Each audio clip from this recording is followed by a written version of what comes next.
የፍየል ምስል ያለውን ትልቁን ዲያብሎስ አቁሞ ሲመረቅ ነበር። ሰዶማውያንና ገሞራውያን ፊት ለፊት ሲሳሳሙ ዓለም ያይ ነበር። የርኩሰት ዘመን ላይ እንዳለን የምታዩበት ነው። የተሰራ አማልክት የተፈጠሩ ነገሮች የሚያመልኩ አሉ። እኔና እናንተ ግን ብዙ ሰዎች ሲደክማቸው ይጎዳል። ኑሯችሁ ሲመር፣ ስጋችሁ ሲደክም፣ ነፍሳችሁ ሲዝል ትጎዳላችሁ። በንስሐ ካልተመለሰ በስተቀር የሚሞተዋል። እንደ 21,000 ሰው በምድረ በዳ እየሞተ ያለቃል። ከእግዚአብሔር ለዘላለም የተጣላል፣ መመለሻም የለው እሱ። ዛሬ ግን በሕይወት ያሉ በምንፍቅናና በክደት ትምህርት ያሉ እግዚአብሔርና ቅዱሳኑን የሚንቁ በንስሐ ሕይወት መጥተው በድለናል ካሉ እግዚአብሔር ደግ ነው፣ ይመለስላቸዋል፣ መሐሪ ነው፣ ይቅር ይላቸዋል። እኔና እናንተንም ይቅር ይበለን። ሕዝቅያስ እኮ ፀሐይ የቆመለት ነው። እኮ ከሞት እግዚአብሔር እንደገና 15 ዓመት ዕድሜ ጨምሮ ምናሴ የተባለውን በሌላ ስሙ ማስረሻ የተባለውን ልጁን እኮ የወለደ ነው። ግን እንዳባቱ አልሆነም። በተራሮች ሰገደ፣ በወንዝ ዳር አመለከ፣ ለዛፍ ተንበረከከ፣ ለተራራ ሰገደ። ነገር ረሳ። በጊዜው በነበረው ርኩሰት ቆሸሸ። ምናሴ 22 ዓመት ሙሉ የእግዚአብሔርን ስም አልጠራም። አባቱ እኮ ደግ ነው። ዛሬም አሉ የአባቶቻቸውን የእናቶቻቸውን ትተው እግዚአብሔርን ትተው የሰማዩን አምላክ ትተው በተራራ የሚንበረከኩ፣ ለኮረብታ የሚሰግዱ፣ ለዛፍ የሚያጥኑ፣ ለወንዝ የሚንበረከኩ አሉ። የአባት የእናታቸውን ትተው ሰማይን ያለ ምሰሶ ከነግሱ የዘረጋ ምድርንም በውሃ ላይ ያለ ካስማ ከነልብሱ ያጸና ደመናን ያለ ድምፅ የሚመራው አየርን ሳይታይ የሚያስጉዘው የሚታየውንም የማይታየውንም ሁሉ የፈጠረ ኃያሉ አምላካችን የሰራዊት ጌታ እግዚአብሔር ከዘላለም እስከ ዘላለም ለስም አጠራሩ ክብር ምስጋና ይግባው።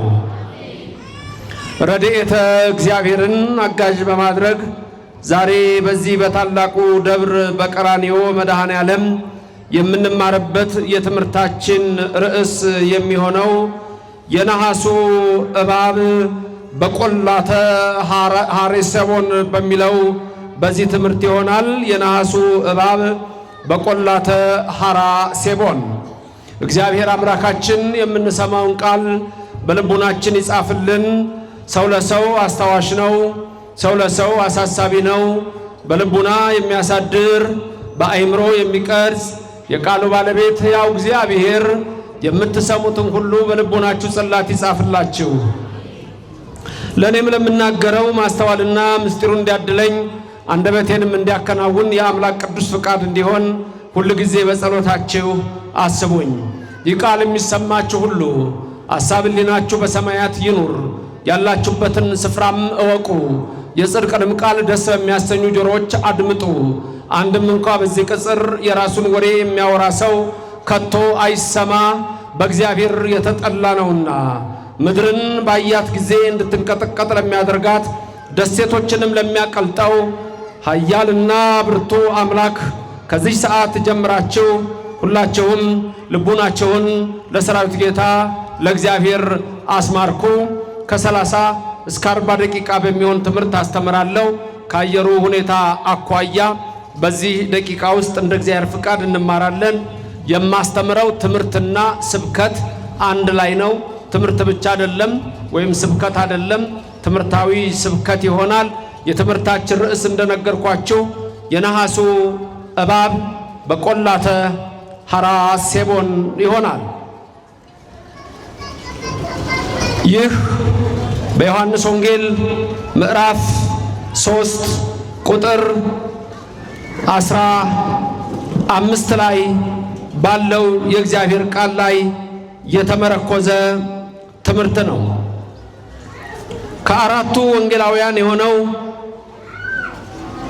ዮሐንስ ወንጌላዊ የጌታችን የመድኃኒታችን የኢየሱስ ክርስቶስን ወንጌል ሲጽፍ ይልቁንም ደግሞ በምዕራፍ 3 ላይ ከኒቆዲሞስ ጋር ያደረገውን ንግግር ይጽፍልንና ከዛ በመቀጠል ደግሞ የሚጽፍልን ስለ መጥምቁ ዮሐንስ ምስክርነት ይሆናል። የመጥምቁ ዮሐንስ ምስክርነትንም በዛ ውስጥ ያስቀምጥና ይልቁንም ደግሞ ጌታችንና አምላካችን መድኃኒታችን ኢየሱስ ክርስቶስ በቀራንዮ አደባባይ ተሰቅሎ ደሙን አፍሶ ሥጋውን ቆርሶ እንደሚያድን ለኒቆዲሞስ ራሱ ጌታችን ኢየሱስ ክርስቶስ የነገረውን ቃል እንዲህ ብሎ ጽፎታል። የተናገረው ራሱ ባለቤቱ ኢየሱስ ክርስቶስ ነው። የዮሐንስ ወንጌል ምዕራፍ 3 ከቁጥር 14 እና 15 ላይ ያለውን ቃል ብቻ እንማማራለን። አምላካችን መንፈስ ቅዱስ በእኔም በእናንተ ላይ አድሮ ይኑር። ቃሉ እንዲህ ይላል።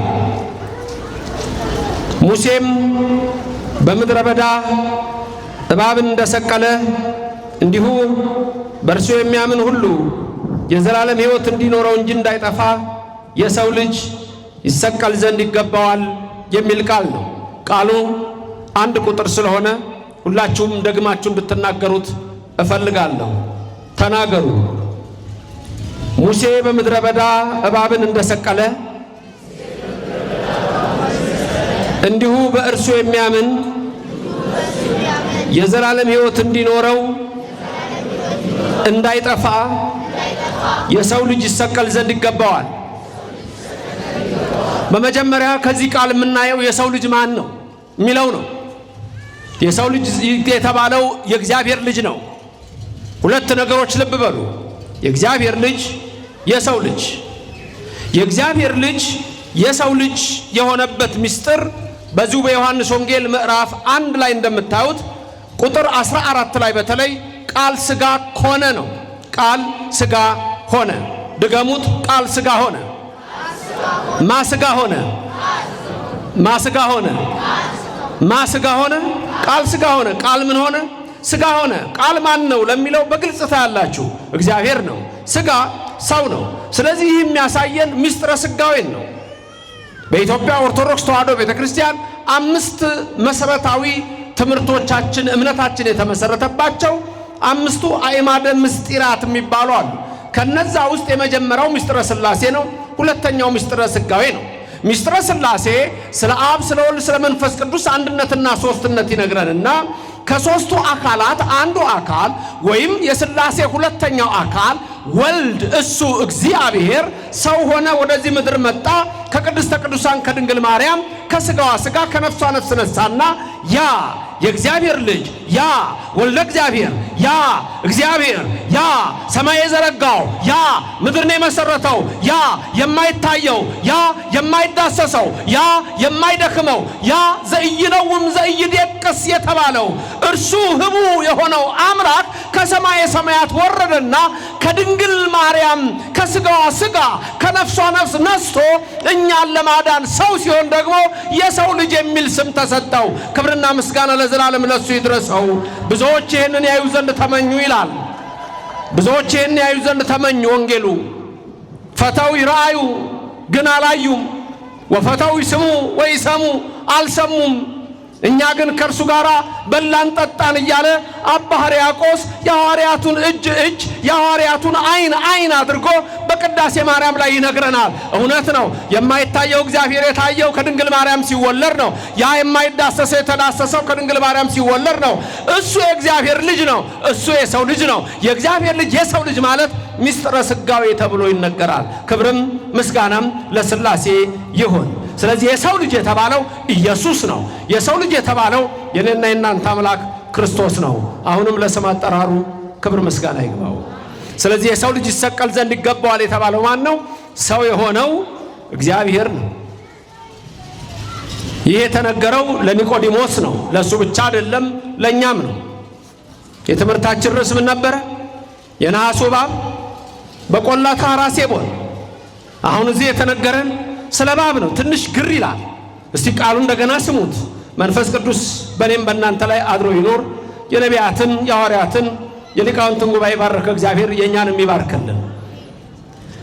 ሙሴ በምድረ በዳ እባብ እንደሰቀለ በየት ምን አረገ?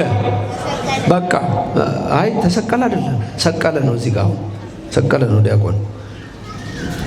ሙሴ በምድረ በዳ እባብ እንደሰቀለ ተመልከቱ። ሙሴ በምድረ በዳ እባብ እንደሰቀለ አሁን የሚነግረን እንደሚለው ቃል ተነጻጻሪ ነው፣ ኮምፓራቲቭ ነው። ሙሴ በምድረ በዳ እባብን እንደሰቀለ በምድረ በዳ እባብ እንደሰቀለ ሙሴ በየት? በምድረ በዳ። በምድረ በዳ ሙሴ ምን አደረገ? እባብን ሰቀለ። ስለዚህ ኢየሱስ እንደዚሁ ይሰቀላል ነው። ቃል የት ነው ስትሉ ምድረ በዳው ሆር ነው ወይም ሐራሴቦን ተብሎ ይታወቃል። ታሪኩ የሚገኘው በኦሪት ዘኍልቍ ምዕራፍ 21 ላይ ነው። ጸሐፊው ሙሴ ነው። ታሪኩ እስራኤል በምድረ በዳ ነው። ይልቁንም ደግሞ አሁን በሆር ምድረ በዳ በዛ በምድረ በዳ እያሉ እስራኤል አመረሩ።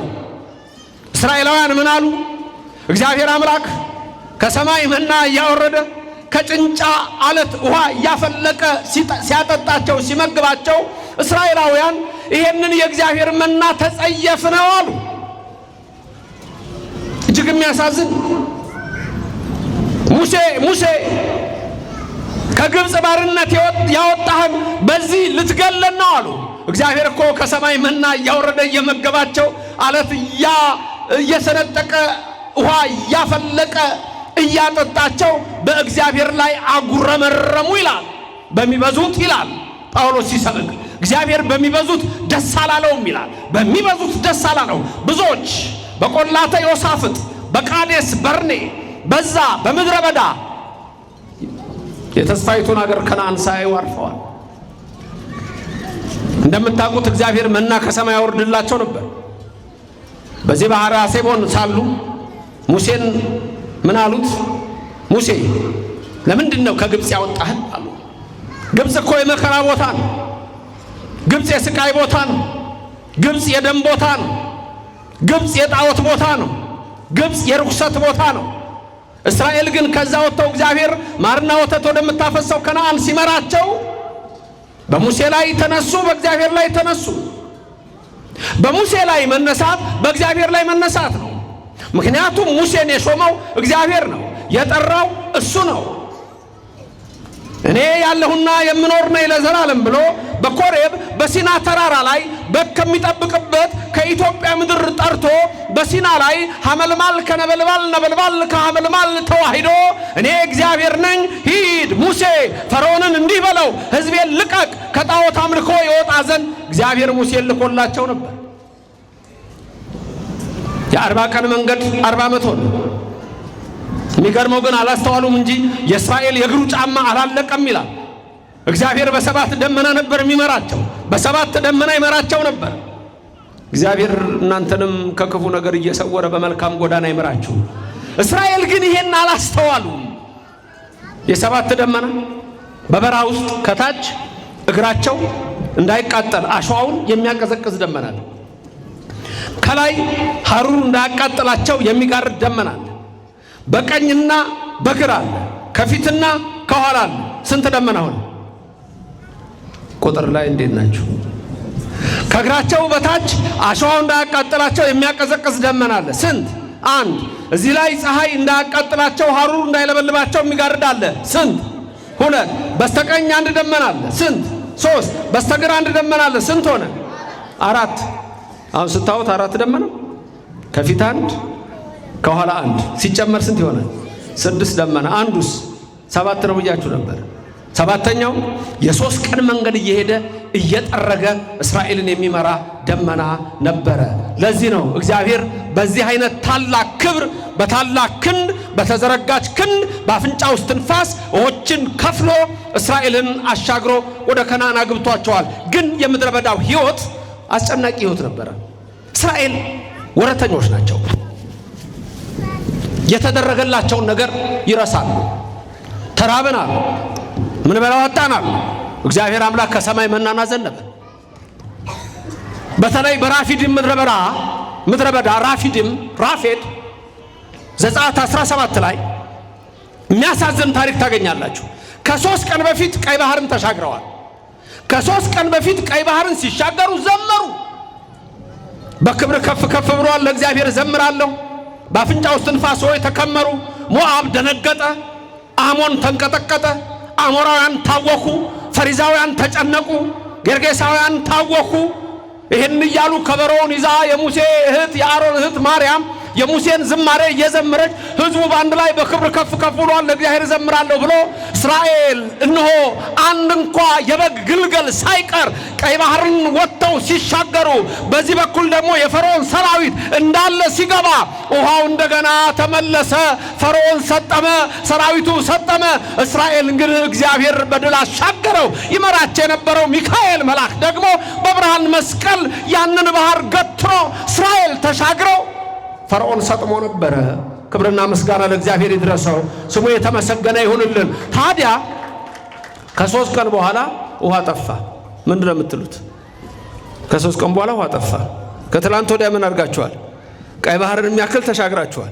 ፈርዖን በጠቅላላ ምን ሆኗል? ሰጥሟል። ከ3 ቀን በኋላ ራፊድ ምድረ በዳ ሲደርሱ ውሃ የለም አሉ። ሙሴ ላይ አጉረመረሙ። በጥም ልትገለን ነው፣ በረሃብ ልትገለን ነው አሉት። ከዛ በፊት ምን ሆኗል?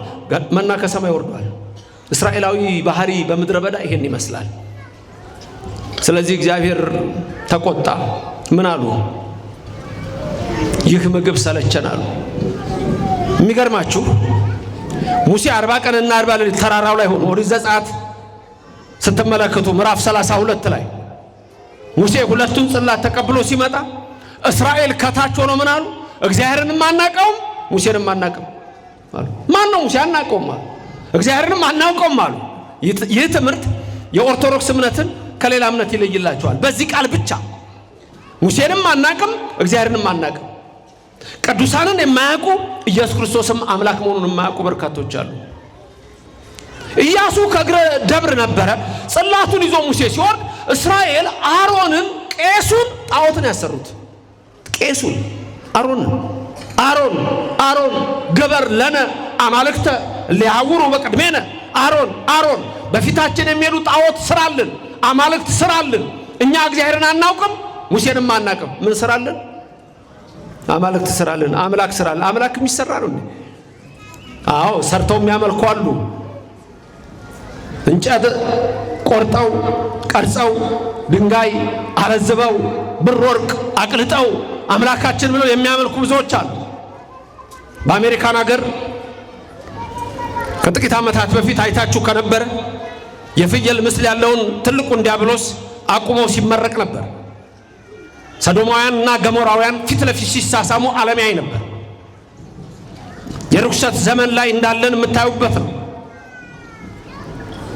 የተሰራ አማልክትን የተፈጠሩን ነገሮች የሚያመልኩ አሉ። እኔና እናንተ ግን ያ የማይታየውን አምላክ ሰማይን የዘረጋው ምድር የመሰረተውን ከአማልክት የሚመስለው የሌለውን እሱን እግዚአብሔር እናመልከዋለን። እሱ በማንም የተፈጠረ አይደለ፣ ሁሉን የፈጠረ ነው። ክብርና ምስጋና ለስም አጠራሩ ይድረሰው። ብዙዎች ግን በተሰራ ጣዖት አሮንንም ነው አይተው የአሕዛብን ምግባር ተምረው አሮን አማልክትን ስራልን አሉት። አሮን ደግሞ እንደማስተማር ወርቅ ይወዳሉ እስራኤል፣ ወርቃችሁን አምጡ ብላቸው አይሰጡኝም ማለ። ሰይጣን ግን ልባቸውን አሳውሮት ነበር። ወርቃችሁን አምጡ ሲላቸው የአንገታቸውን፣ የጆሮአቸውን፣ የእጃቸውን፣ የእግራቸውን ብራምባር አልቦ እያወረለቁ ሰጡት። እሳት ውስጥ ቢጨምረው ከዛ በኋላ 2 የጥጃ ምስል አድርጎ አወጣው። ከዛ በኋላ ዘፈን ጀመሩ። ዘፈኑም የጣዖት ዘፈን ነበር። የጣዖት ዘፈን አለ፣ የዲያብሎስ ዘፈን አለ፣ የዛር ዘፈን አለ፣ የውቃቢ ዘፈን አለ። አሁን ውቃቢ ሲነሳ እኮ የሚያጓሩለት አሉ እኮ። የኔ እናት የኔ መድኃኒት እንኳን ቀን ልምጣው ሌሊት ይላሉ። እመቤታችን አይደለም። በእኛ አካባቢ በተለይ ፈረቀሳ በሚባል በኮሽም ሜዳ ጥቅምት 19 ቀን የማይሰበሰብ የለም። አሁን እግዚአብሔር ይመስገን ብዙዎች ከዚህ ርኩሰት አምልጠው እግዚአብሔርን በማምለክ ጸንተው ይኖራሉ። ሙሴ አዘነ። አሮንን ምንድነው ያሉት? 1 አማልክት ስራልን፣ አማልክት 2 በፊታችን የሚሄዱ 3 ሙሴን አናቀው፣ 4 እግዚአብሔርን ማናቀው። በማላያ አመጹ፣ በሙሴና በእግዚአብሔር ላይ አመጹ። ያው ትውልድ እንዲህ ነው። በቅዱሳን ላይ የሚያምጽ ትውልድ ነው። በእግዚአብሔር ላይ የሚያምጽ ትውልድ ነው። የትምህርታችን ርዕስ ምን ነበር? የነሐሱ እባብ በቆላተ ሐራሴቦን። አሁን የምናወራው በሆር ምድረ በዳ በሐራሴቦን። በዛ ምንድነው የሆነው? እስራኤል በሙሴ ላይ ተነሱ። ቃሉም እንዲህ ይላል ከሆርም ተራራ ከኤዶምያስ ምድር ርቀው ሲዞሩ በኤርትራ ባህር መንገድ ተጓዙ። የሕዝቡም ሰውነት ከመንገዱ የተነሳ ደከመ። ሲደክማችሁ በጣም መጠንቀቅ አለባችሁ። ድካም ሁለት አይነት ድካም አለ። የሥጋ ድካም አለ፣ የኑሮ ድካም አለ። ሁለት የመንፈስ ድካም አለ። ብዙ ሰዎች ሲደክማቸው ይጎዳሉ። ኑሯችሁ ሲመር፣ ሥጋችሁ ሲደክም፣ ነፍሳችሁ ሲዝል ትጎዳላችሁ። ጥንቃቄ የሚደረገው እሱ ላይ ነው። ምክንያቱም ጌታችን ያስተማረን ታላቅ ትምህርት አለ። በገዳመ ቆሮንቶስ 40 ቀንና 40 ሌሊት ከጾመ በኋላ ተራበ ይላል። ይሄን ቃል እስቲ ድገሙት። 40 ቀንና 40 ሌሊት ከጾመ በኋላ ተራበ። ስንት ቀን ከጾመ በኋላ?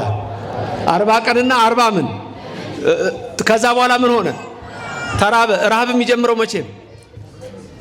ከ40 ቀን በኋላ ነው ረሃብ የሚጀምረው ወይስ ከአንድ ቀን በኋላ ነው? 40ውን ሙሉ ቀን አልተራበም። ለእኔና ለእናንተ ትምህርት ነው።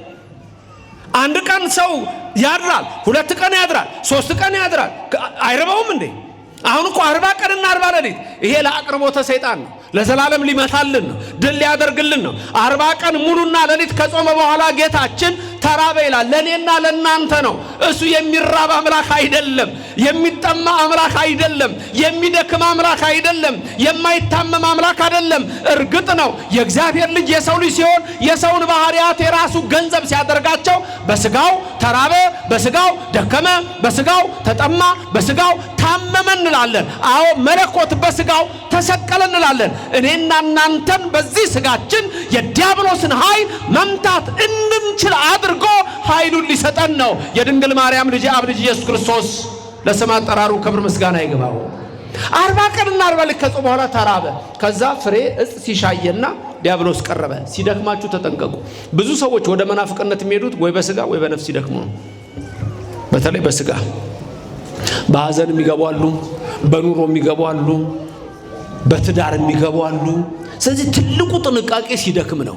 እስራኤል በምድረ በዳ ሲደክሙ የሥጋ መድከም ብቻ ሳይሆን የነፍስ መድከም ሲያጋጥማቸው እግዚአብሔር አምላክን ሲዘነጉት ወደማይሆን አቅጣጫ ሄዱ። የእግዚአብሔርን ምግብ ተጸየፉ። ቃሉ ይቀጥላል። ኦሪት ዘኍልቍ ነው፣ ምዕራፍ 21 ነው፣ ቁጥር 5 እንዲህ ይላል።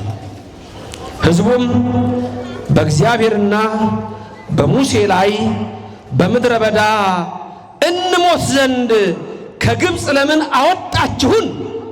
እንጀራ የለም፣ ውሃ የለም። ሰውነታችን ይህንን ቀላል እንጀራ መናውን እኮ ነው፣ ይሄን ቀላል እንጀራ ተጸየፈ ብለው ተናገሩ። ይሄን ቃል አስብላችኋለሁ። መንፈስ ቅዱስ አምላክ በእኔና በእናንተ ይደር። በቤትም ሆናችሁ ያላችሁ በውጭም ያላችሁ ቃሉን ከኔ ጋር እየደገማችሁ ተናገሩት፣ አስተውላችሁ ስሙት። እንዲህ ይላል፣ ሕዝቡም በእግዚአብሔርና በሙሴ ላይ በማና በማ ላይ? በእግዚአብሔርና በሙሴ ላይ ቀጥሉ፣ በምድረ በዳ እንሞት ዘንድ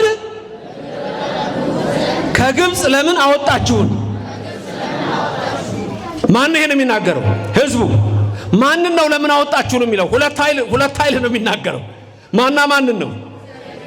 እግዚአብሔርና ሙሴን። ተመልከቱ።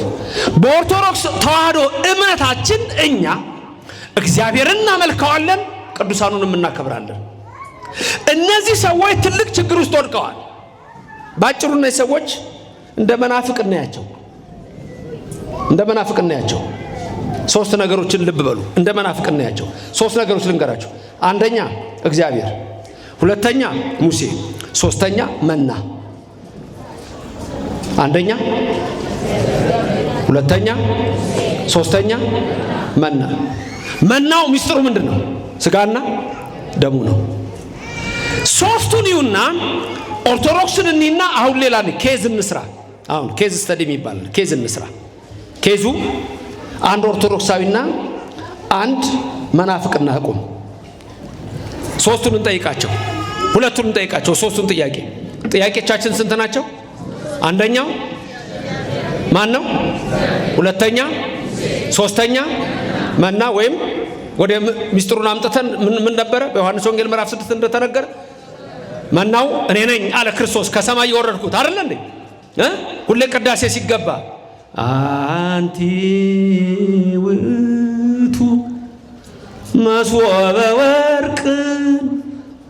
አስታውሳችሁት ታውቁታላችሁ?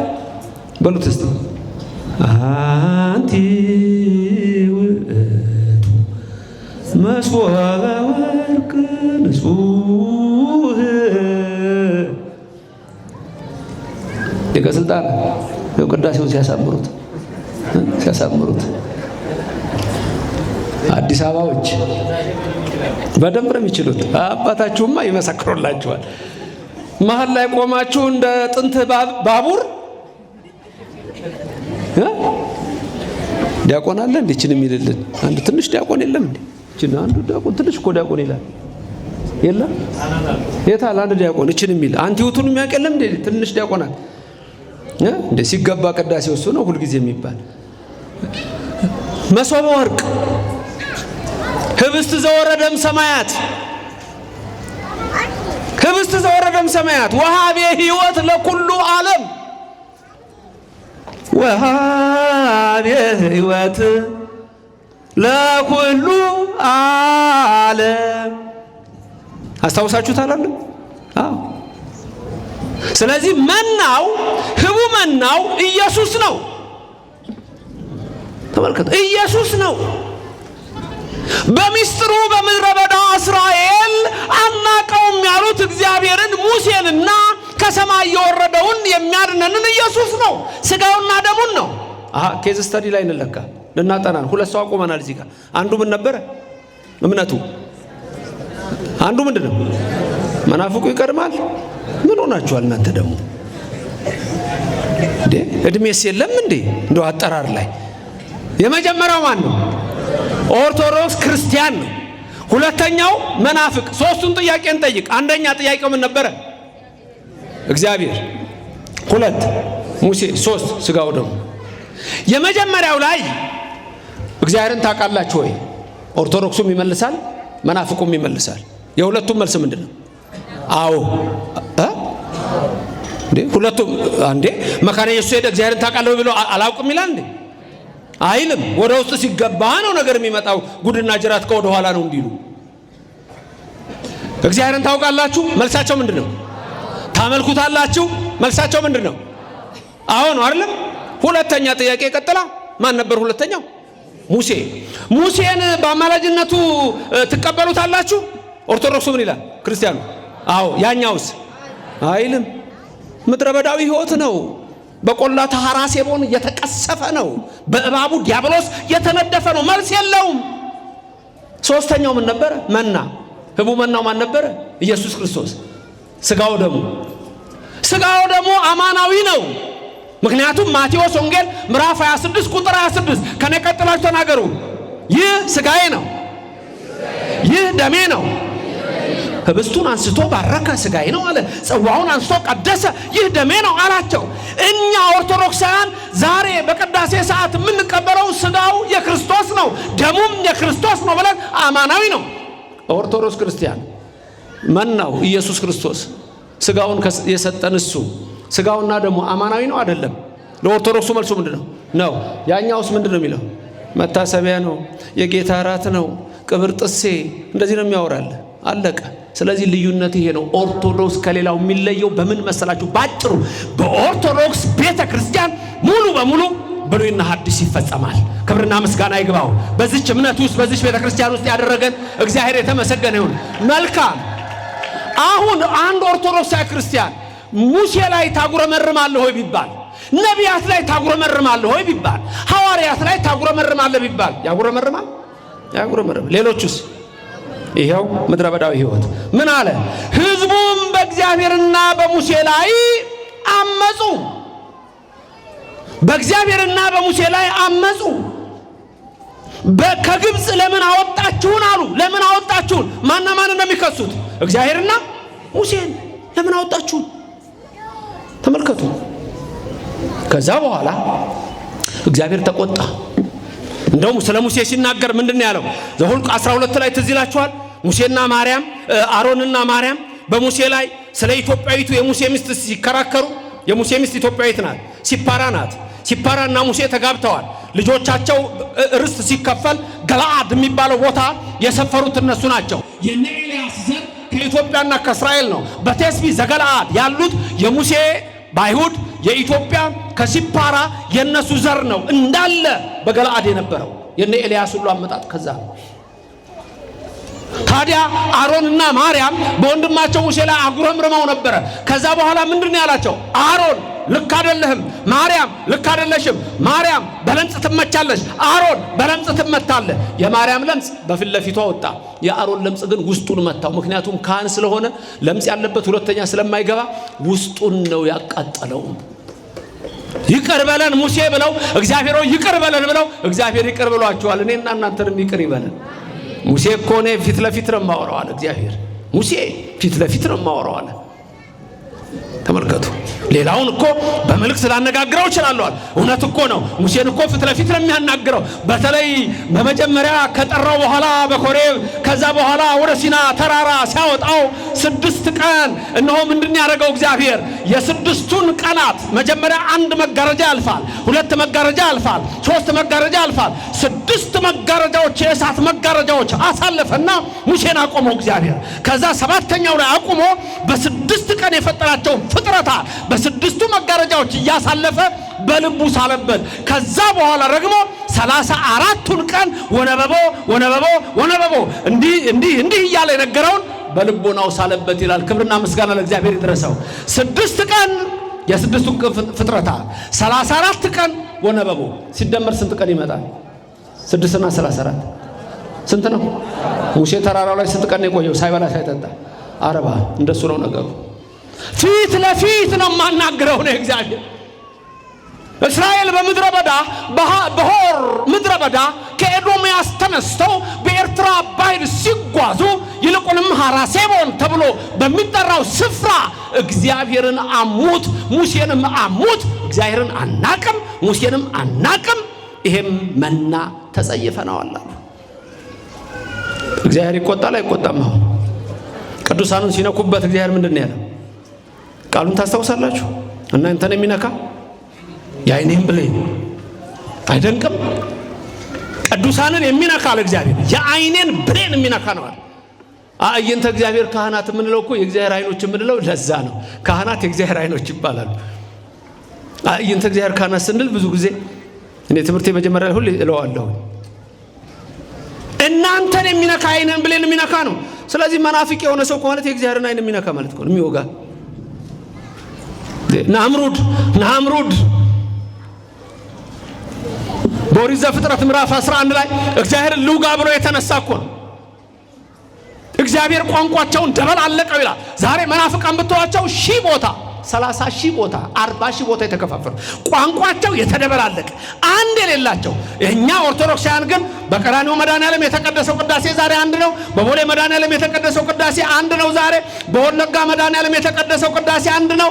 በሐረር የተቀደሰው አንድ ነው። በነቀምት የተቀደሰው፣ በመቀሌ የተቀደሰው፣ በጎንደር የተቀደሰው፣ በባሌ የተቀደሰው የተሰበከው ምስባክ እግዚአብሔር እሰ ንጉሡ ውእቱ ቅድመ ዓለም አንድ ናት። ተዋሂዶ አንድ ናት። ቤተክርስቲያን አሐቲ ቤተክርስቲያን። ክብርና ምስጋና ለእግዚአብሔር ይድረሰው። ኦርቶዶክስ ይችናት።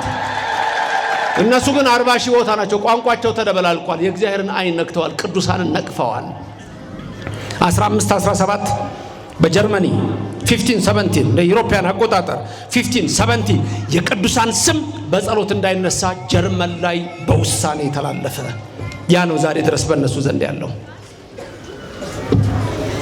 የነሐሱ እባብ ምን ነበር ርዕሳችን?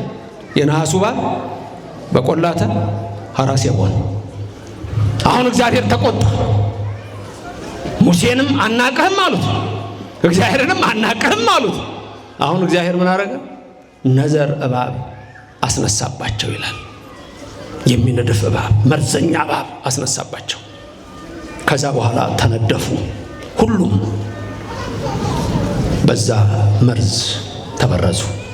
በርካቶች ሞቱ። 21,000 ሰው ሞተ። 21,000 ሰው በነዘሩ እባብ። ሌሎችም ተሰቃዩ። ከዛ ምን አሉ? ንስሐ ገቡ። ደግሞ ወዲያው ንስሐ ይገባሉ። እግዚአብሔር ደግ ነው። አቤት ደግ ነው እግዚአብሔር። ደግ ነገር ያደርግልን። መሐሪ ነው እግዚአብሔር ምሕረቱን ያድርግልን። በመከራ ገርፎን በቃን እባክህ ማረን ስንለው ደግሞ ይምረናል። እኛንም ይማረን፣ ሁላችንንም ይቅር ይበለን፣ ይራራልን። ታዲያ ምን አሉ እነዚህ ሰዎች? መጡና ሙሴን ምን አሉት? እባክህ ሙሴ አሉ። ቁጥር 7 ይሄን ይነግራቸዋል። ቃሉም እንዲህ ይላል፣ እግዚአብሔር መንፈስ ቅዱስ በእኔና በእናንተ ላይ ይደር፣ በሐዋርያት መካከል የነበረች ድንግል ማርያም በእኔና በእናንተ መካከል ትሁንልን። ቁጥር 7 ላይ ምን አሉ? ሕዝቡም ወደ ሙሴ መጥተው በእግዚአብሔርና በአንተ ላይ ተናገርን፣ በድለናል አሉ ይላል። ተመልከቱ፣ ቃሉን ድገሙ ከኔ ቀጥላችሁ። ሕዝቡም ወደ ሙሴ መጥተው በእግዚአብሔርና በአንተ ላይ ስለተናገርን በድለናል። ምን አድርገናል? በማና በማ ላይ ስለተናገርን? በእግዚአብሔርና በሙሴ ላይ። ቅዱሳንን የሚነቅፍ ሰው ፍጻሜው የታወቀ ነው፣ ሲኦል ነው። በንስሐ ካልተመለሰ በስተቀር የሚሞተዋል። እንደ 21,000 ሰው በምድረ በዳ እየሞተ ያለቃል። ከእግዚአብሔር ለዘላለም የተጣላል፣ መመለሻም የለውሱ። ዛሬ ግን በሕይወት ያሉ በምንፍቅናና በክደት ትምህርት ያሉ እግዚአብሔርና ቅዱሳኑን የሚንቁ በንስሐ ሕይወት መጥተው በድለናል ካሉ እግዚአብሔር ደግ ነው፣ ይመለስላቸዋል፣ መሐሪ ነው፣ ይቅር ይላቸዋል። እኔና እናንተንም ይቅር ይበለን። በድለናል፣ በአንተ ላይ ተናግረናል፣ በእግዚአብሔር ላይ ተናግረናል። እባክህ ሙሴ ይሄ ነዘር እባብ ከኛ እንዲርቅልን፣ ይሄ መርዝ ከኛ እንዲወጣ እባክህ ወደ አምላክ ጸልይልን አሉት። ወደ ማን ጸልይልን? ቅዱሳን ይጸልያሉ አይጸልዩ?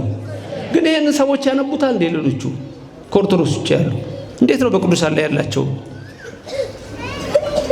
የማቴዎስ ወንጌል ምዕራፍ 10 እኮ ቁጥር 42 በጣም እኮ ግልጽ ነገር ነው። ነብይን በነብይ ስም የተቀበለ የነብዩን ዋጋ ይወስዳል እኮ ነው፣ አለቀ። ጻድቁን በጻድቅ ስም የተቀበለ የጻድቁን ዋጋ ይወስዳል ይላል እኮ። ከዚህ በላይ ምን አለ? ክብር ምስጋና ይግባው እግዚአብሔር። ነብዩን በነብይ ስም የተቀበለ የማን ዋጋ ይወስዳል? እነሱ ወደ ራሳቸው ለውጧታል። ነብይ እኔ ነኝ ይላል። ምን ታረጋለህ? ነብይ እኔ ነኝ። የሌባ አይነ ደረቅ መልሶ አንድ ሌባ ሲሰርቃቸው አግኝቶ አንተ ሌባ ስትለው ኪስ ገብቶ እኮ ነው። አንተ ሌባ ስትለው እሱ መልሶ አንተ ሌባ ቢል ይሄ እኮ ነው መልሶ ቢያደርግ እኮ ማለት ይሄ ነው። አይጣል ነው። ተመልከቱ። በእግዚአብሔርና በሙሴ ላይ በድለናል። እባክህ ሙሴ ወደ እግዚአብሔር ጸልይልን፣ ይሄንን እባብ ያርቅልን ዘንድ ወደ ማን ጸልይልን? ኦርቶዶክሳውያን እኛስ ዛሬ በመከራ ውስጥ አይደለንም እንዴ? ከእባብ የበለጠ መከራ እየገረፈን አይደለም እንዴ? የክርስቲያኖች ደም እየፈሰሰ አይደለም እንዴ? ቤተ መቅደስ እየተቃጠለ አይደለም እንዴ? እኛስ ለምንድን ነው የማንጮኸው? ነቢያት ጸልዩልን፣ ሐዋርያት ጸልዩልን፣ ከእግዚአብሔር አስታርቁን ማለት ይገባናል ወገኖቼ። ይሄ ትምህርት እኮ ስለሌሎቹ በምድረ በዳ ስላሉ እስራኤል ብቻ ማውራትና ስለ ካህዲያን መናገር ብቻ ሳይሆን እኔና እናንተም ዛሬ ከእግዚአብሔር መታረቅ እንዳለብን እንድናምን ነው። የምሕረት ፊቱን ይመልስልን እግዚአብሔር። አክሊል ከራሳችን ወድቋል አለ ኤርምያስ ሲያለቅስ። አክሊል ከራሳችን ወድቋል። የገዛ ውሃችንን በገንዘብ ገዛን። ሽማግሌዎቻችን አልታፈሩም። ሕፃናት በመንገድ ላይ ወድቀዋል። አቤቱ ተመለስ፣ እኛ ሰዎች አፈርነን፣ አንተ ግን በምሕረት ተመልከተን ይላል። በምሕረት ይመልከተን እግዚአብሔር። ሞት ወደ አዳራሻችን ገባ፣ በመስኮታችንም ዘለቀ ይላል። ምሕረቱን ይላክልን። በሙሴ ልመና እግዚአብሔር ታርቋቸዋል። እኛንም በቅዱሳን ልመና ይታረቀን። እሺ ያለ ሙሴ እግዚአብሔርንም ጠየቀ። እግዚአብሔርም ግበር ለከ አለው አርዌ ምድር በብርት የሚሰራ በነሐስ የሚሰራ አርዌ ምድርን እባብ በነሐስ ስራና በዋናው አደባባይ ላይ ስቀልላቸው። የጸናባቸው አይተው ሰምተው በርቀት ያሉት የጸናባቸው፣ ያልጸናባቸው አይተው ሰምተው የጸናባቸው ደግሞ ድምፁን ሰምተው ይዳኑ አለው። ሁለት ነገር። ያልጸናባቸው መጥተው አይኑን አይተው መልኩን አይተው ድምፁን ሰምተው፣ መምጣት ያልቻሉ ህመምተኞቹ ደግሞ በነዘሩ እባብ የተነደፉ ከሩቅ ያሉ ደግሞ ባሉበት በድንኳናቸው ሆነው ድምፁን ይስሙት ይድናሉ አለው። ምን አይነት እባብ ስራ? የነሐስ እባብ። የትምህርታችን ርዕስ ምንድነው? የነሐሱ እባብ በቆላተ ሐራሴቦን በሆር ምድረ በዳ በኤዶምያስ ዳር በኤርትራ ባህር ዳርቻ። ምክንያታቸው ምን ነበረ? በእባብ የተነደፉት 1 እግዚአብሔርን ካዱት፣ 2 ሙሴን ቅዱሱን ነቀፉት፣ 3 የእግዚአብሔርን መና ተጸየፉት። ስለዚህ እግዚአብሔር እባብ ላከባቸው። ሙሴ ነሐሱን እባብ ሰራ፣ ሰቀለው በሐራሴቦን ምድር። ያልጸናባቸው የት መምጣት አለባቸው? መስቀሉ ስር፣ እባቡ ስር። የነሐስ ነው እባቡ፣ እባቡ የነሐስ ነው።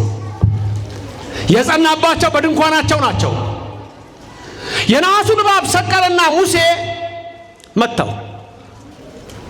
ሲመታው ይጮሃል።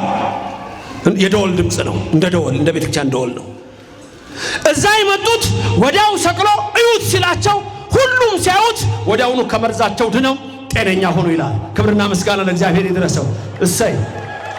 ሌሎቹ ደግሞ ያንን ድምፁን ሲያሰማው በድንኳናቸው ሆነው የጸናባቸው የነበሩት ተኝተው የነበሩት ወዲያ ሁሉም ቀጥ ብለው ሙሉ ጤነኛ ሆኑ። ይችላል እግዚአብሔር። ክብርና ምስጋና ለእግዚአብሔር ይድረሰው። ስለዚህ ይሄ ነው በቆላተ ሐራሴቦን ያልኳችሁ የነሐሱ እባብ ይሄ ነው። ታሪኩን ከየት ነው ያመጣ ነው? ዮሐንስ ወንጌል ምዕራፍ 3 ቁጥር 14 15 እና ከዛ ደግሞ ኦሪት ዘኍልቍ ምዕራፍ 21 ላይ ነው ያመጣ ነው። ሁለቱ ነው ትምህርታችን። ለኒቆዲሞስ ይነግረዋል ጌታ። በልብ መታሰቡ በቃል መነገሩ ከፍ ከፍ ይበል። ሙሴ በምድረ በዳ እባብ እንደሰቀለ በሆር ምድረ በዳ በኤዶምያስ ዳርቻ በኤርትራ ባህር ሲጓዙ ቆላተ ሐራሴቦን ይባላል። የሐራሴቦን ቆላ በዛ ነበረ እግዚአብሔር በነዘረ እባብ የፈጃቸው። ያኔ ሙሴ የነሐስ እባብ ሰራ፣ ዳኑ። ሁለት ነገር። ስንት እባብ አለ እዚህ ጋር? እንጨርስ ትምህርታችን። ስንት እባብ አለ? ልክ ነሽ። ስንት እባብ ነው ያለው? 2። አንዱ ምንድነው? ምን ያረጋቸው? የነደፋቸው አለ። አንዱ ምን ያረጋቸው ነው? የነደፋቸው። ሁለተኛው ደግሞ ያዳናቸው። አይገርምም? ስንት እባብ ነው የምታዩት? 2። አንዱ ምን ያረጋቸው? የነደፋቸው። አንዱ ደግሞ ያዳናቸው። የነደፋቸው ምን አለው? መርዝ አለው። በምኑ ነው የገደላቸው?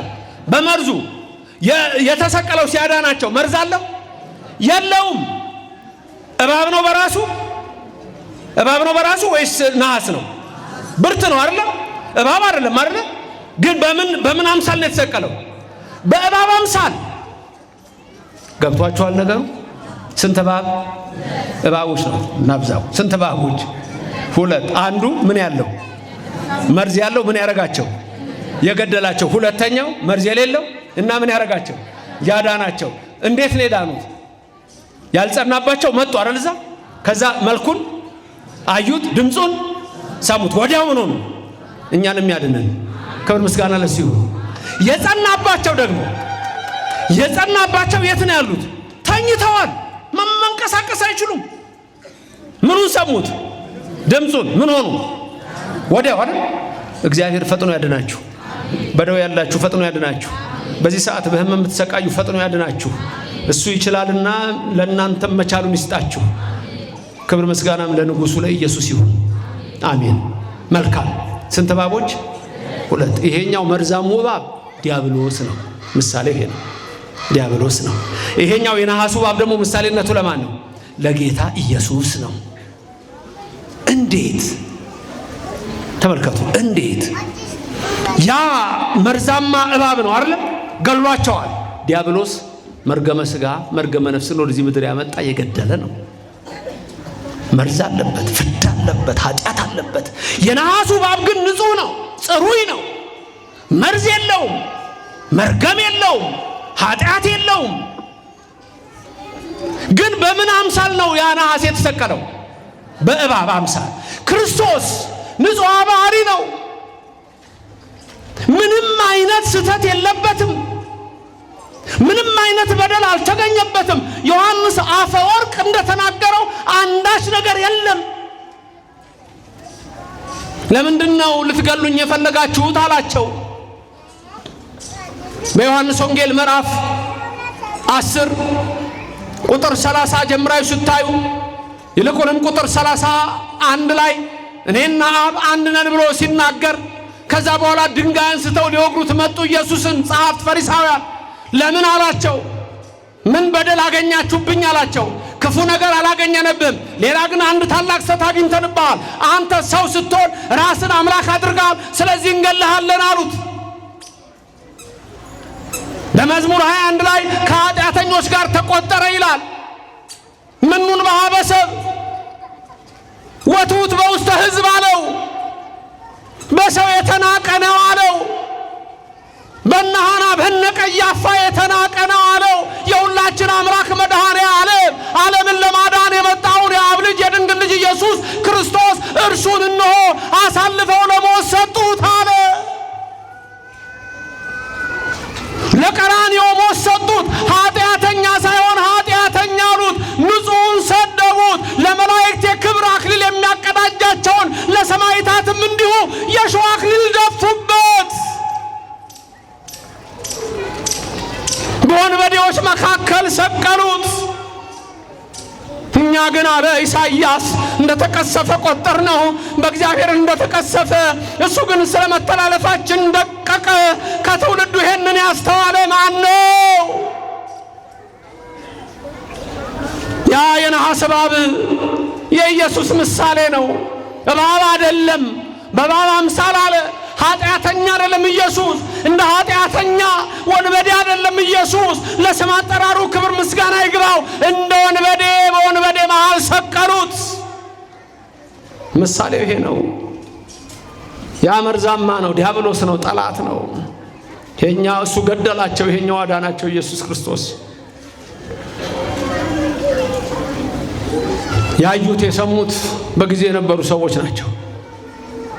በቀራንዮ መስቀል ያዩት ያመኑበት በዘመነ ሐዋርያት የነበሩ እነሱ ሁሉ ከመርገመ ሥጋ ከመርገመ ነፍስ ነፃ ወጡ፣ ከመርዝ ነፃ ወጡ። ክብር ምስጋና ለእግዚአብሔር ይድረሰው። ሕመሙ የጸናባቸው የሚላቸው ደግሞ እስከ ምጽአት ድረስ የሚነሱ በሩቅ ያሉት ናቸው። ድምፁን እንደሰሙ ዛሬ ድምፁን እንሰማለን። በሐዋርያቱ እንሰማለን፣ በነቢያቱ እንሰማለን። ይሄው አሁን የኢየሱስን ድምፅ እየሰማን ነው። ለኒቆዲሞስ የነገረውን እየሰማን ነው። ሙሴ በምድረ በዳ እባብ እንደሰቀለ እኔ እሰቀላለሁ ነው ያለው። ዓለምን አድነዋለሁ ነው ያለው። እጆቼን ለሕማም ዘረጋለሁ፣ 13ቱን መስቀል እታገሳለሁ፣ 5ቱን ቅንዋት የሾህ አክሊል እደፋለሁ፣ እቸነከራለሁ፣ ደሜን አፍስሼ ዓለምን አድነዋለሁ። ያን ዲያብሎስ ግን ለዘላለም አስረዋለሁ አለ። አሰረው፣ አደቀቀው፣ ለዘላለምም ከኛ ራቀ። ክብርና ምስጋና ለስሙ ይድረሰው። ድምፁን የሰሙትም ዳኑ፣ ሕመሙ የበዛባቸው ዳኑ። የእባብ እኮ ካሰብነው አንዳንዴ አዳምም ይሆናል እኮ። ያ መርዛም አዳም እንዴት መርዝ በላ? ያችን በለስ በበላ ጊዜ እኮ ለልጆቹ ሁሉ አላስተላለፈም? አንዳንዶች እዚህ ላይ የተሳሳተ ነገር ሲናገሩ ሰምቻለሁ፣ እንደሚያርሙ ገምታለሁ። በተለይ ሊቃውንት ስለ መርገመ ሥጋና መርገመ ነፍስ ስለሚተላለፍ ኃጢአት አሁን አላነሳም። መከለስ ያለባቸው ትምህርቶች፣ አንዳንድ ትምህርቶች ሰዎች የላኩልኝ ሰምቻለሁ። በአንድ አዳም ሞት ወደ ዓለም ገባ። በአንድ ሰው ሞት ወደ ዓለም ገባ። በአዳም በአንድ ሰው የሰው ልጅ እሱ የእግዚአብሔር ልጅ በሱ ሰው ሆኖ ደግሞ ሞት ከዚህ ዓለም ወጣ። ያዳንን እርሱ ነው። ስሙ ለዘላለም የተመሰገነ ይሁን። መርዙ ኃጢአትና በደል ነው። እስራኤል በሐራሴቦን በዚህ አይነት ሁኔታ ከእግዚአብሔር ተጣሉ። በድለናል ቢሉ ሙሴ ያማልዷቸዋል። እኛንም ቅዱሳን ያማልዱን። እኛ እናምናለን፣ እምነታችንም የጸና ነው። ስለዚህ እግዚአብሔር ድንቅ ነገሩን አድርጎ ሁላችንን የፈወሰን ከዘላለም እስከ ዘላለም ለስም አጠራሩ ክብር ምስጋና ይድረሰው። የነሐሱ እባብ በቈላተ ሐራሴቦን ሙሴ የሰራው ኢየሱስ ክርስቶስ ለኔና ለናንተ መከራን የተቀበለው ነው። ድምፁን ሰምተው መልኩን አይተው የዳኑት በጊዜ የነበሩ ናቸው። የጸናባቸው በቤታቸው ሆኖ እንደዳኑ ሁሉ ወገኖቼ የሰው ልጅ ዓለምን ሊያድን ወደዚህ መጥቷል። ይልቁንም ደግሞ በሽተኞቹን ሊያድን የመጣው እኔ ለጻድቃን አልመጣሁም ይላል ያ ምናሴ። ይገርማል። ምናሴ እኮ የደጉ የሕዝቅያስ ልጅ እኮ ነው። ሕዝቅያስ እኮ ፀሐይ የቆመለት ነው። ሕዝቅያስ እኮ ከሞት እግዚአብሔር እንደገና 15 ዓመት ዕድሜ ጨምሮ ምናሴ የተባለውን በሌላ ስሙ ማስረሻ የተባለውን ልጁን እኮ የወለደ ነው። ልጁ ግን እንዳባቱ አልሆነም። በተራሮች ሰገደ፣ በወንዝ ዳር አመለከ፣ ለዛፍ ተንበረከከ፣ ለተራራ ሰገደ። የእግዚአብሔርን ነገር ረሳ። በጊዜው በነበረው ርኩሰት ቆሸሸ። ምናሴ 22 ዓመት ሙሉ የእግዚአብሔርን ስም አልጠራም። አባቱ እኮ ደግ ነው። ዛሬም አሉ የአባቶቻቸውን የእናቶቻቸውን ትተው እግዚአብሔርን ትተው የሰማዩን አምላክ ትተው በተራራ የሚንበረከኩ፣ ለኮረብታ የሚሰግዱ፣ ለዛፍ የሚያጥኑ፣ ለወንዝ የሚንበረከኩ አሉ። የአባት የእናታቸውን ትተው እግዚአብሔር ወደ ቀናው መንገድ ይመልስልን። 22 ዓመት ምናሴ። በኋላ ምን ሆነ? አሶር መጣ። አሶር መጣና ምናሴን ወስደው በቁመቱ ልክ ብረት አሰርተው ቆልፈው ብረት ውስጥ አቆሙት።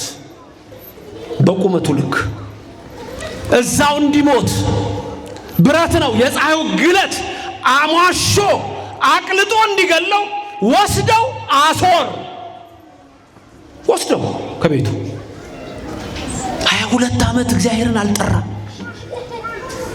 የአባቱ የሕዝቅያስ ልጅ የደጉ ንጉሥ የሕዝቅያስ ልጅ በኢሳይያስ እግዚአብሔር መልእክት የሚነግረው የሱ ልጅ። አንዳንዶች እኮ አላችሁ አባታችሁንም አትመስሉ እናታችሁንም አትመስሉ። አባታችሁን እናቶቻችሁን ታውቃላችሁ? አባቶቻችሁ እኮ ሐዋርያት ናቸው። እናቶቻችሁ እኮ እነ አስቴር እነ ዲቦራ እነ ዮዲት ናቸው። እነ ማርያም እነ ማርታ እኮ ናቸው። 36 እኮ ቅዱሳት አንስት እናቶቻችሁ ናቸው። እኛ እኮ እናት ሞልቶና እነሱን ምሰሉ። በእነሱ ላይ የሚያጉረመርመውን እግዚአብሔር በእባቡ በዲያብሎስ ለዘላለም ይቀጣዋል። የተመለሰ ብቻ ይድናል። እግዚአብሔር የጠፉትን ይመልስልን። ምናሴ ከዛ ምን አለ? አምላኬ በድያለሁ፣ አሁን ግን እጠራሃለሁ። 22 ዓመት ሙሉ ምን እንደምትሉት እናንተ? አንድ ሰው ይቅርታ አድርግልኝ ሲል እንደዛ አድርገኝ እንዲያርገኝ፣ አቤት ባልና ሚስት በተለይ ጭርስ አድርጋችሁ ወደ ሽምግልና ትመጣላችሁ ጨርሳችሁ። እኔ ከዚህ በፊትም ብዙ ጊዜ እናገራለሁ። እንደው ስትጣሉ ከሰው እንደሚታረቅ ሰው አስባችሁ እንኳን ክፉ ቃል እየጻብ ነገር ማፈከሙ እንደሚታረቅ ሰው ሆናችሁ ተጣሉ። አስቀሩ። አንዳንዱ ነገር ዝም ብላችሁ አዘርግፉ። አንዳንድ ሰዎች አሉ እኔ ግልጽ ነኝ ይልህና ያከናንባል። ጌታዬ ግልጽ ነኝ። የት ጋር ነው ግልጽ የሆንከው? ተሳዳቢ ባለጌ ስዳደግናል። ግልጽ ነኝ። አንዳንዱ ሊገሸልጥ ሲሞክር ግሽልጥ ልታደርግሽ ስትመጣ ለጓደኛዋ ይገርምሻል ማማታ ይሁንብኝና ብላ ትጀምራለች። እና ምን ሊሆን ነው? ምርቃት ነው። ግን እግዚአብሔር ደግ ነው። አይገርምም?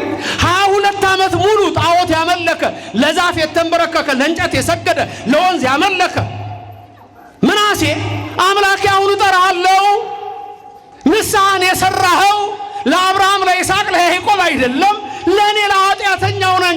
እባክህ አሁን እንደውም መስገድ አልችልም። ብረት ቀፎ ውስጥ ነው ሽግ አድርገው ያደርጉት። አሽገውታል።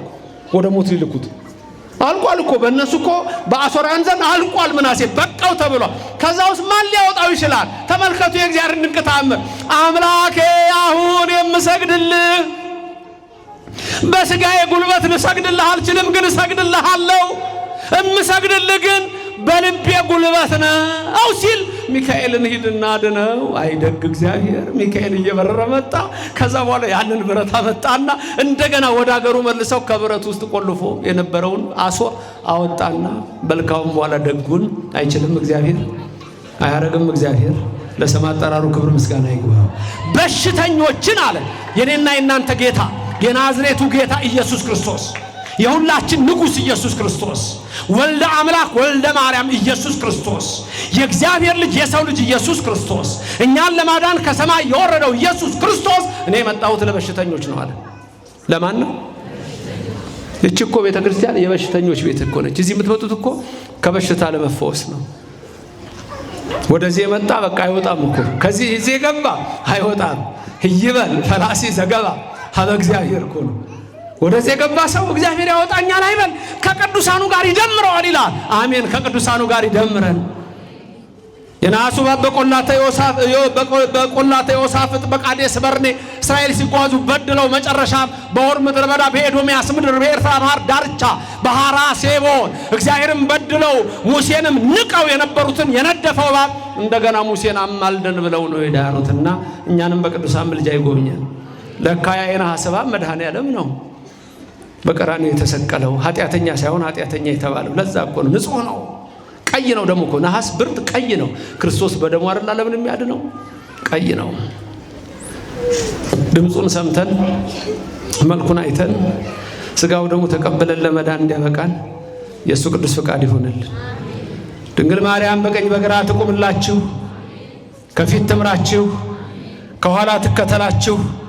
በልቡናችን ከልጇ ጋር ነግሳ ለዘላለም ትኑር።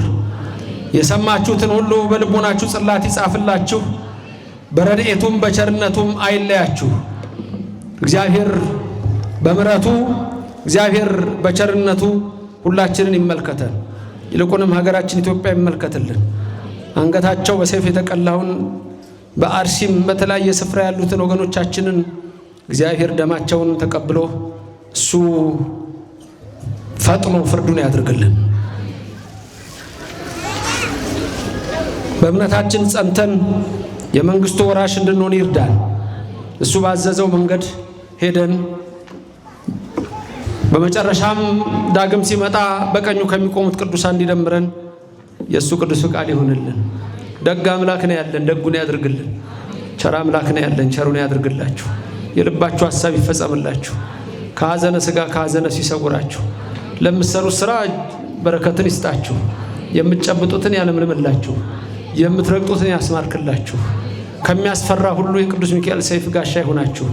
የገብርኤል የብርሃን መስቀል አጥር ይሆናችሁ። አዎ በድለነዋል፣ ይቅር ይበለን። አስቀይመነዋል፣ ይቅር ይበለን። በየዕለቱ ነው የበደልነው፣ ምሕረቱን ይላክልን። አዎ ሰዎች ቢሆኑ ይገሉናል፣ እግዚአብሔር ግን ደግ ነው፣ ይዋ ቆይቶናል፣ ቸር ነው።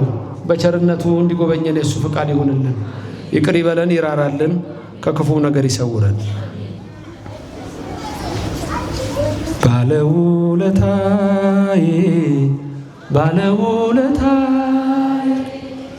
ከአመድ ያነሳኸኝ ከትቢያ ተጥዬ ተመስገን ጌታ። ባለውለታዬ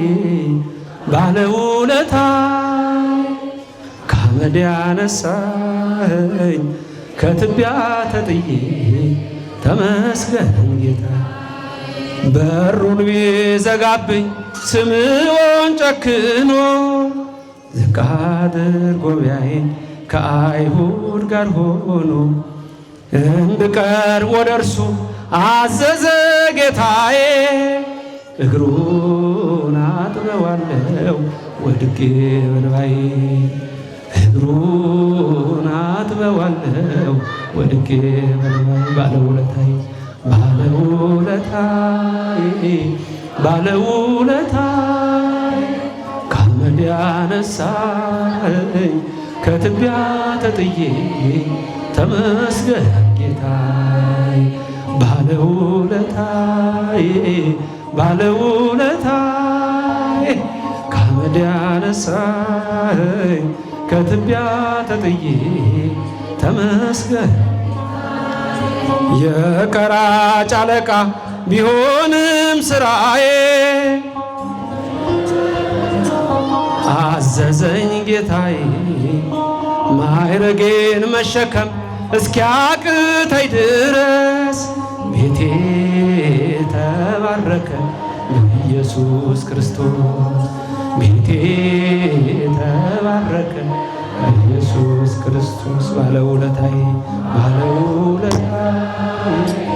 ባለውለታዬ ከአመድ ያነሳኸኝ ከትቢያ ተመስገን ጌታ። ባለውለታዬ ከአመድ ያነሳኸኝ ከትቢያ ተጥዬ ተመስገን። ድንጋይ የጨበጡ ፈራጆች ከበው አብሬን ዘርዝረው ጌታ ፊት አቆሙ። ፈረደችባቸው ኃጢአትን በነርሱ በሰላም ብሎ ምሮኛል ንጉሡ። በሰላም ብሎ ምሮኛል ንጉሡ። ባለውለታይ ባለውለታይ ከአመድ ያነሳኸኝ ከትቢያ ተጥዬ ተመስገን ጌታ። ባለውለታይ ባለውለታይ ከአመድ ያነሳኸኝ ከትቢያ ተጥዬ ተመስገን ጌታ። የማምነውን አምላክ አውቀዋለሁ እኔ በሰራልኝ ሥራ በዕድሜ በዘመኔ ፍቅሩን ተሸክሟል የልቤ ትከሻ ልለየው አልችልም እስከ መጨረሻ ልለየው አልችልም እስከ መጨረሻ። ባለውለታዬ ባለውለታዬ ከአመድ ያነሳኸኝ ከትቢያ ተጥዬ ተመስገን ጌታዬ። ባለውለታዬ ባለውለታዬ ከአመድ ያነሳኸኝ ከትቢያ ተጥዬ ተመስገን ጌታ። የማምነውን አምላክ በሰራልኝ ሥራ ፍቅሩን ተሸክሟል ልለየው አልችልም እስከ መጨረሻ ልለየው አልችልም እስከ መጨረሻ። ባለውለታዬ ባለውለታዬ ከአመድ ያነሳኸኝ ከትቢያ ተጥዬ ተመስገን ጌታዬ። ባለውለታዬ ባለውለታዬ ከአመድ ያነሳኸኝ ከትቢያ ተጥዬ ተመስገን ጌታዬ። ባለውለታዬ ባለውለታዬ ከአመድ ያነሳኸኝ ከትቢያ ተጥዬ ተመስገን ጌታዬ። ባለውለታዬ ባለውለታዬ ከአመድ ያነሳኸኝ ከትቢያ ተጥዬ ተመስገን ጌታዬ። ባለውለታዬ ከአመድ ያነሳኸኝ ከትቢያ ተጥዬ ተመስገን ጌታዬ። ባለውለታዬ ባለውለታዬ ከአመድ ያነሳኸኝ ከትቢያ ተጥዬ ተመስገን ጌታዬ። ባለውለታዬ ባለውለታዬ ከአመድ ያነሳኸኝ ከትቢያ ተጥዬ ተመስገን ጌታዬ።